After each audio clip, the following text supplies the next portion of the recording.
Posez-vous dans une posture assise qui est confortable. Verticalité naturelle, ce qui veut dire que votre bassin est dans sa neutralité. Ce qui veut dire que vous êtes peut-être assis sur une chaise, sur un coussin, sur un bloc même. La colonne vertébrale est facilement portée dans sa verticalité. Le poids du corps se dépose dans les points de contact, que ce soit un coussin, un bloc. Sentez l'appui des pieds dans le plancher. Déposez même le poids des jambes dans cet appui. Les mains peuvent être déposées sur les cuisses, sur les genoux. Trouvez une position qui semble confortable pour pouvoir la maintenir pendant 10-15 minutes sans avoir à bouger, si possible. Naturellement, s'il y a un inconfort, vous pouvez toujours bouger. Mais ultimement, on aimerait rester dans une position qui est très calme et déposée.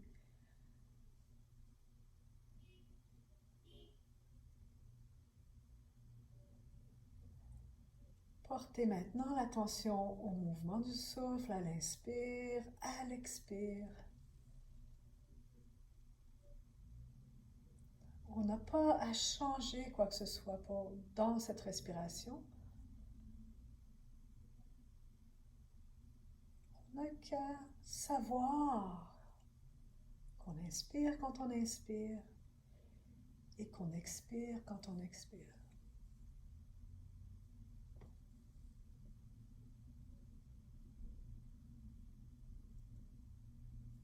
Comment est-ce qu'on sait qu'on inspire, qu'on expire? C'est le ressenti dans le mouvement du souffle. Ce qui veut dire, on pourrait dire la sensation du souffle juste à l'entrée des narines, à l'inspire, à l'expire. À l'inspire, l'air est frais qui pénètre dans les narines. À l'expire, l'air est tiède.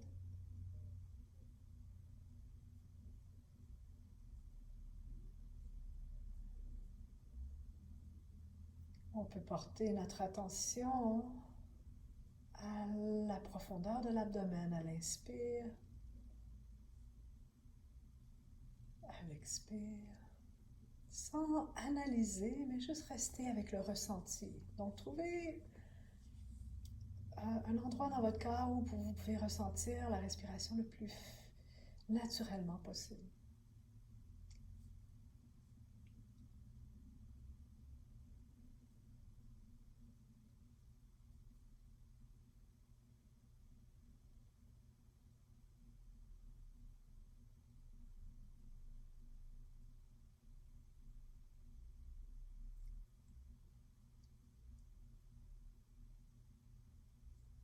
Il y a l'inspire et il y a l'expire.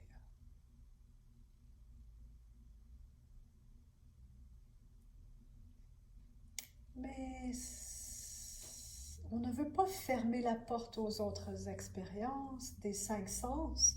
Donc on entend des sons peut-être. Peut-être y a-t-il des odeurs.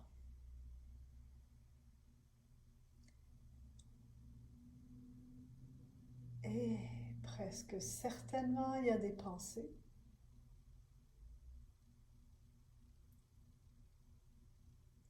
Alors, il s'agit seulement de savoir qu'il y a des pensées, savoir qu'il y a peut-être un bâton d'encens qui brûle ou il y a quelqu'un qui fait la cuisine dans votre maison, qu'il y a des senteurs sans analyser. Et il y a l'inspire et il y a l'expire. Et il y a les sons à l'extérieur de votre corps, à l'extérieur peut-être de la pièce ou peut-être même à l'intérieur de votre corps. Peut-être même le son de la respiration.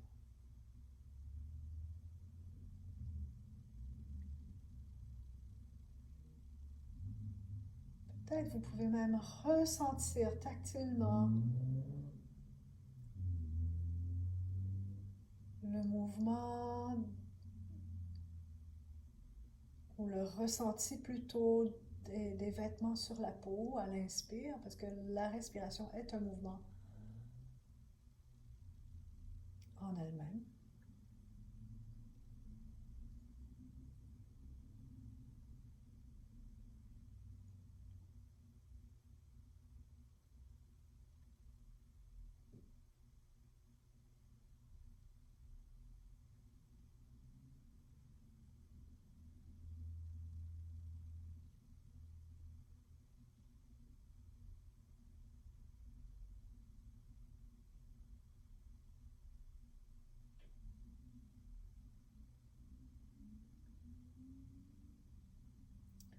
Observez les ressentis dans le corps. Observez le cerveau qui pense, on pourrait dire les pensées, mais ce qui se passe avec les pensées, c'est qu'on embarque dans l'histoire. Dès que vous vous en apercevez, revenez au ressenti de la respiration, au niveau des narines ou de l'abdomen profond.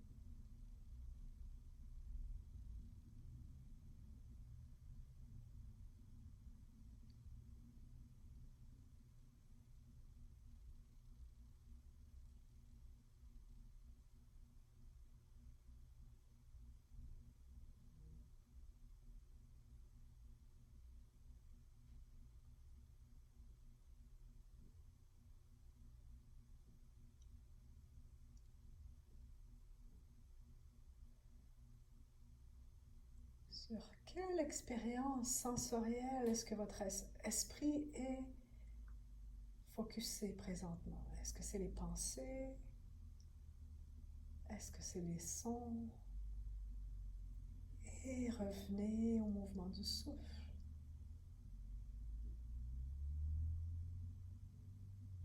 Pourquoi le mouvement du souffle? Parce que c'est ce qui est là, constamment présent.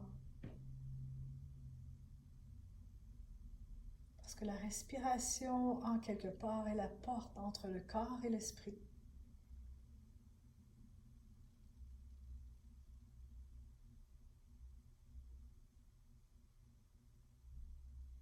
Donc la respiration est un point de repère qui est assez efficace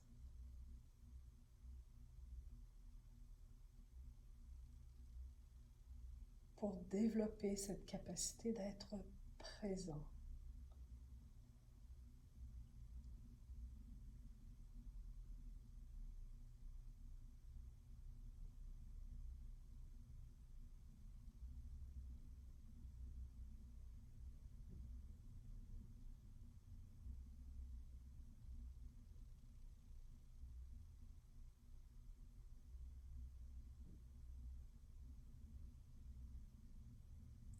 À l'inspire, je sais que j'inspire. À l'expire, je sais que j'expire.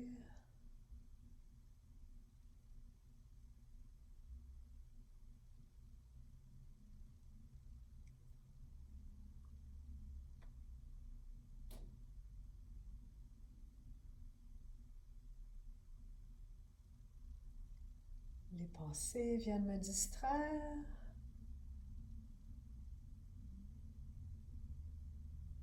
Je sais que je suis distraite. Je reviens à la respiration. À l'inspire, je sais que j'inspire. À l'expire, je sais que j'expire.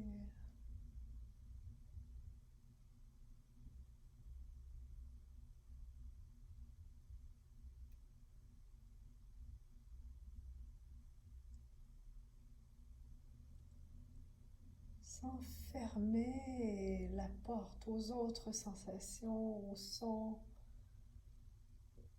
Je reste dans l'expérience de la vie à travers ce corps. Je ne vais pas faire juste l'expérience de la respiration. La respiration est ma bouée, mon point de repère.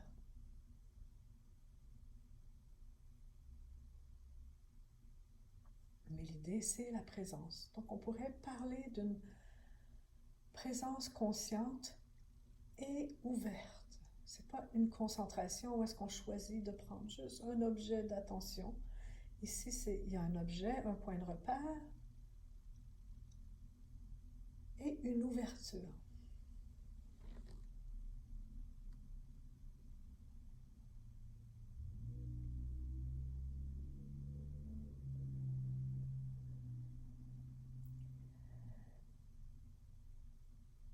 Les Tibétains ont cette expression, ces 3 phrases qui décrivent ou qui peuvent même nous installer dans l'état méditatif.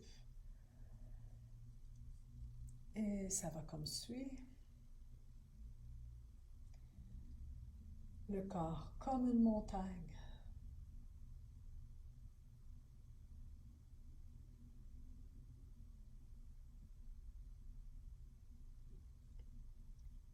Le souffle comme le vent.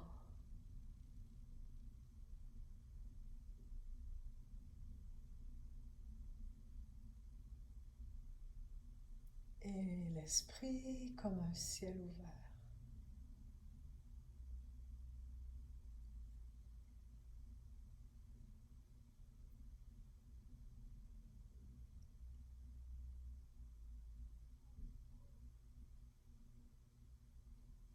On pourrait dire que le corps est stable, la respiration est libre.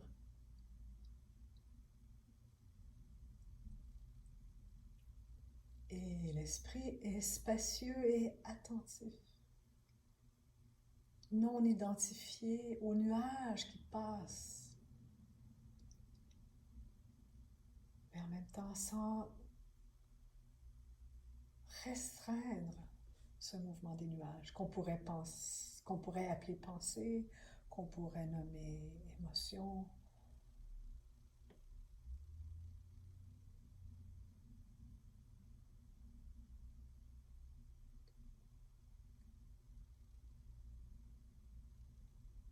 Quand on développe cette capacité d'être présent sans restriction, avec attention, on réalise que finalement, on devient disponible à l'expérience de la vie humaine dans ce corps qu'on appelle mon corps.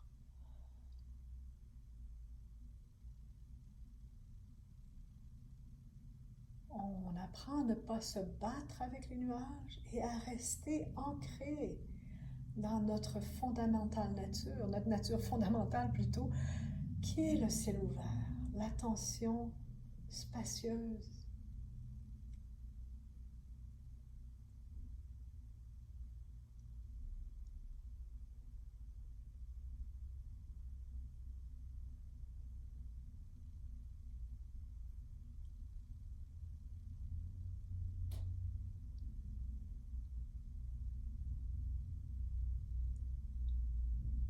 L'attention spacieuse qui ne crée pas de restrictions.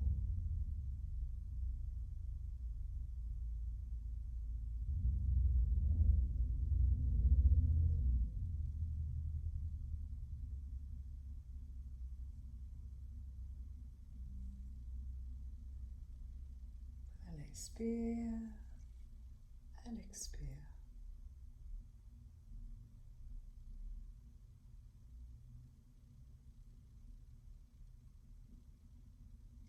À l'inspire, à l'expire.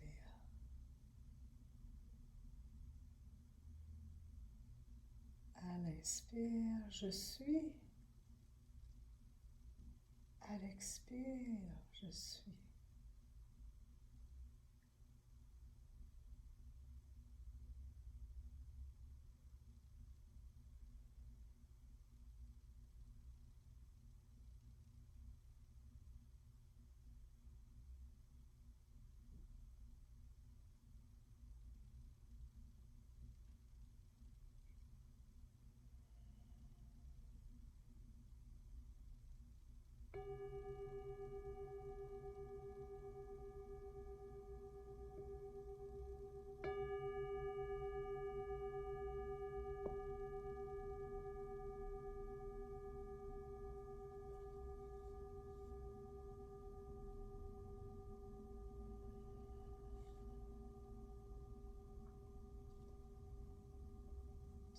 Lire maintenant pourquoi la méditation, pourquoi on veut installer la méditation dans nos vies. Souvent, il y a plusieurs raisons, mais souvent c'est pour retrouver la paix, pour retrouver le calme.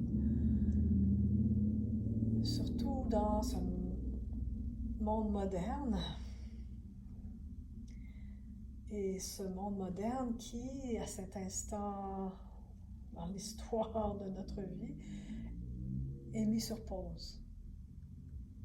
C'est une opportunité pour certaines personnes de dire enfin j'ai le temps de respirer, enfin j'ai le temps peut-être même d'entreprendre une pratique de méditation. Mais j'aimerais clarifier que la méditation n'est pas seulement pour se calmer. La méditation est en premier lieu de se reconnecter à ce je suis. Et si on croit qu'on médite seulement quand on est calme, on se trompe parce que le je suis ne disparaît pas quand on est en colère, quand on est triste, quand on est frustré, quand on touche à l'ennui. Le je suis est toujours là. Et ce qu'on veut en méditation, pour moi la méditation dans son essence, c'est vraiment de se reconnecter à ce je suis. Et ne pas perdre je suis quand la colère passe, quand la tristesse passe, parce que tout ce qui n'est pas je suis est un mouvement constant. Les pensées, les sensations dans le corps, les émotions, les sentiments, ça passe. Il n'y a rien qui est stable. C'est une des grandes réalisations du Bouddha. Tout est impermanent. Sauf je suis.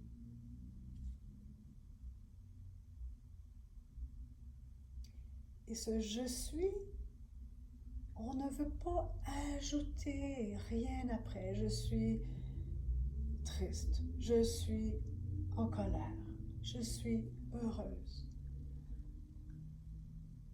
Le je suis ressent la colère, ressent la tristesse, ressent le bonheur. Et vous voyez, c'est très simple comme distinction, mais ça fait toute la différence. On n'est pas triste, on ressent la tristesse pour un certain temps. Donc on médite pour se déposer dans je suis et voir passer les nuages. On ne court pas après les nuages, on ne se bat pas avec les nuages, on reste comme l'esprit, comme un ciel ouvert. Et pour ça, ça prend un peu de pratique, juste pour apprendre à ne pas se lever dès qu'il se passe quelque chose, une pensée, de ne pas embarquer dans l'histoire. Parce que l'histoire, en tout cas, les pensées ne sont pas toujours intéressantes. Je ne sais pas les vôtres, mais les miennes en tout cas, c'est pas toujours wow. C'est souvent du passé qui est rebrassé. Et donc, c'est d'apprendre à rester le corps comme une montagne, le souffle comme le vent et l'esprit comme un ciel ouvert. Et ce ciel ouvert contient les galaxies, contient tout, tout est OK dans cette ouverture consciente, spacieuse et attentive.